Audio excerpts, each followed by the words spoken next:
11월 15일 목요일 이 시각 주요 뉴스입니다. 오늘 수능을 치르는 전국 수험생들은 고사장에 8시 10분까지 입실 완료해야 합니다. 만일 지각이 우려되면 112 신고를 고려할 필요가 있습니다. 특히 서울지방경찰청은 수험생 태워주기 장소를 운영하는데 오전 8시 30분까지 지하철역 주변에 118개소가 운영됩니다. 1교시 국어 영역은 문제지에 오탈자가 있어 이를 바로잡는 정오표가 배부됩니다. 모든 수험생은 4교시 한국사 영역에 응시해야 하는데 응시하지 않을 경우 수능시험 자체가 무효로 처리되고 성적 통지표 자체를 제공받을 수 없습니다. 4교시 한국사 탐구 영역은 선택 영역에 따라 푸는 시간이 정해져 있기 때문에 두 가지 답안지를 동시에 올려놓고 시험을 볼 경우 부정행위로 간주되고 시험이 무효 처리됩니다. 지난 13일 새벽 서울의 한 술집에서 남성 3명과 여성 2명이 서로 폭행한 혐의로 경찰에 입건됐습니다. 폭행 상황을 두고 양측의 주장이 엇갈리는 가운데 이번 사건이 여성 혐오에서 비롯됐다는 인터넷 게시글이 올라오면서 논란이 커지고 있습니다.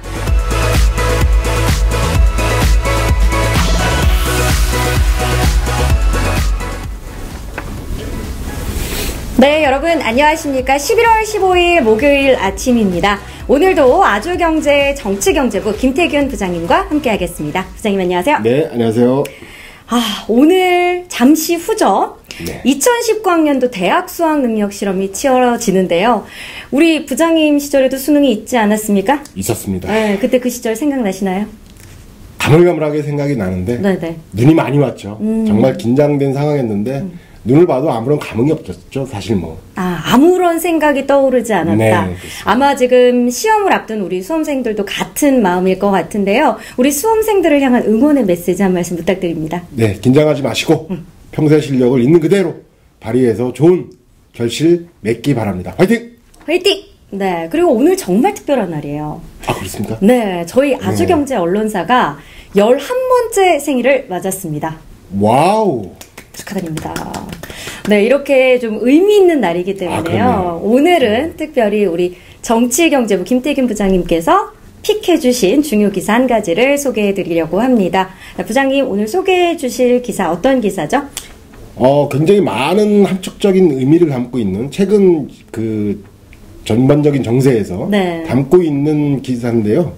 미국의 CSIS, 미국의 뭐 민간 연구 단체죠. 네. 거기서 뭐 북한의 미사일 기지를 발견했다라는 내용이 전 세계적으로 좀 폭풍을 많이 일으키고 있죠. 논란을 많이 일으키고 있습니다. 네. 근데 이제 내용 같은 경우에는 아마 다들 아실 겁니다. 중요한 건 왜 이 시점에서 이런 보고서가 발표가 됐냐. 그것도 민간 연구 단체에서. 굉장히 복합적인 의미가 좀 있다고 생각이 되는데요.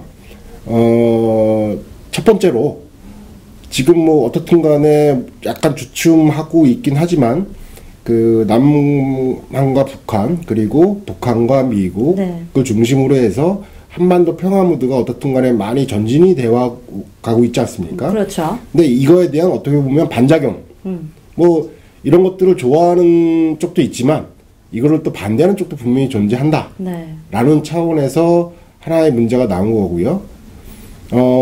근데 중요한 것은 이 문제가 나오게 된 그 문제를 제기한 그 연구소가 어떤 곳인가를 좀 정확히 좀 알아야 될 것 같은데 예전부터 국내 언론에도 좀 많이 등장을 했고요. 미국 내에서 상당히 영향력을 가진 것처럼 이렇게 좀 보여지는데요. 사실 엄밀히 말하면 이 연구소는 그 일본의 재단이 하나 있는데요. 굉장히 소위 말해서 그 재단이 자체가 옛날에 일본의 군국주의자를 그 기리는 연구재단입니다. 네. 이 재단에서 많은 자금을 지원하는 그런 단체가 바로 CSIS죠. 그러니까 결국 CSIS는 일본의 약간 입맛에 맞는 그런 것들이 많이 좀 제기되는 기로 유명한 그런 곳이고 특히 미국 내에서도 굉장히 그 극우파죠. 우파의 입장을 조금 약간 대변하는 그런 곳으로 알려진 곳이 바로 이 연구단체입니다.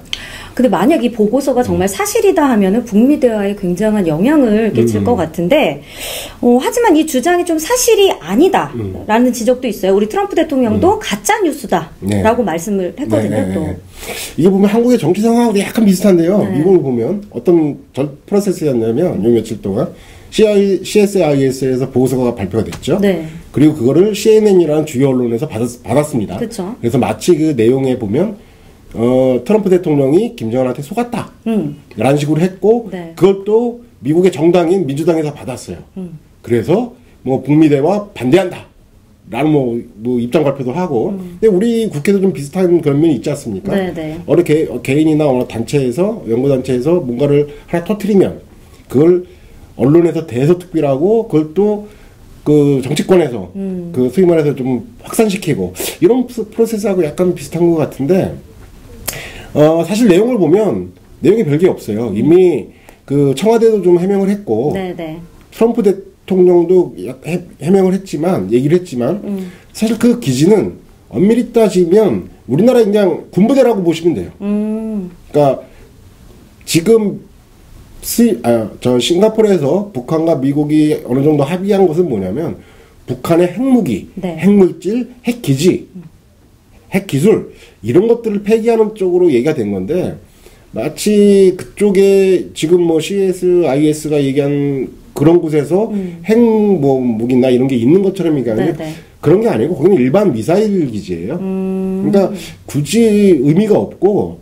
이것도 이제 북한과 미국 간에 합의한 거기하고는 전혀 관련이 안 돼 있는 곳이라는 것이죠. 제가 요약을 한번 해보자면은 과대 좀 포장이 된 그렇습니다. 그러다 보니까 보고서가 논란이 지금 일고 있는 것 같습니다. 굉장히 긴 얘기이기 때문에요. 저희가 오늘 간략하게 말씀을 드리면서 오늘도 좋은 말씀 해주신 부장님 고맙습니다. 네, 감사합니다. 네, 잠시 후 40분부터입니다. 국어 영역을 시작으로 해서요. 저녁 6시까지 2019학년도 대학 수학 능력 시험이 치러집니다.